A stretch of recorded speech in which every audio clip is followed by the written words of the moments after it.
Hallo und herzlich willkommen. Ich bin Laura Leckamp von Datatec und spreche heute mit Oliver Bruder von NI über zentrale Trends in der Messtechnik. Oliver, schön, dass du heute da bist. Ja, hallo Laura. Vielen Dank, dass ich heute bei Datatec sein darf. Ich habe mir das NI Connect Keynote-Video angeschaut und fand das Thema Intelligent Test besonders interessant. Was versteht man denn darunter? Ja, Intelligent Test ist ein Überbegriff bei National Instruments, der grundlegende Themen in der automatisierten Mess- und Prüftechnik adressiert. Was sind da gerade die aktuellen Themen, die du siehst?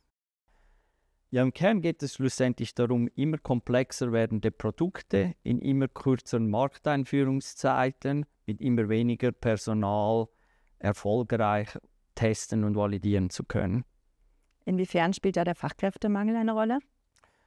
Ja, die ganze Thematik wird nicht einfacher werden. Also gerade bei uns hier in Zentraleuropa haben wir eigentlich schon, seit ich denken kann, zu wenig Ingenieure und Techniker gehabt. Und mit dem ganzen demografischen Wandel, Stichwort Babyboomer, die in Pension gehen, wird der sogenannte War for Talents nicht einfacher werden. Also muss das im Endeffekt durch gesteigerte Produktivität gelöst werden. Siehst du hier einen konkreten Ansatz? Genau, ich glaube, das ist der einzige Ausweg. Im Kern geht es um 3 Dinge. Automatisieren, wiederverwenden und Effizienz steigern. Okay, und warum sollte man automatisieren? Schlussendlich ist es ja so, durch die immer kürzeren Markteinführungszeiten und Produktlebenszyklen muss man immer mehr Generationen von Geräten immer öfters validieren. Das heißt, wenn ich den Aufwand, um meine früher von Hand durchgeführten Messungen einmal automatisiert habe, erlaubt mir das bei zukünftigen Generationen von Geräten, einen Großteil der Funktionen, die ja oftmals gleich bleibt, wieder zu verwenden. Was bedeutet das ganz konkret, jetzt zum Beispiel in Bezug auf LabVIEW und Testend? Ja, ganz konkret nennt sich das bei NI Nigel. In den 2025er Releases von LabVIEW und Testend werden wir einen Assistent namens Nigel drin haben, der unsere User mit künstlicher Intelligenz unterstützt.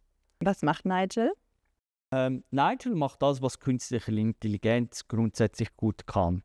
Sie lernt von einer großen Anzahl von Usern, in unserem Fall Ingenieure, Wissenschaftler und Techniker, die sich mit automatisierter Mess- und Prüftechnik beschäftigen, was diese tun und hilft ihnen dabei, 2 Dinge effizienter zu machen. Einerseits ihre Aufgaben zu automatisieren und andererseits dann von den vielen Daten auch möglichst schnell zu besseren Erkenntnissen zu kommen.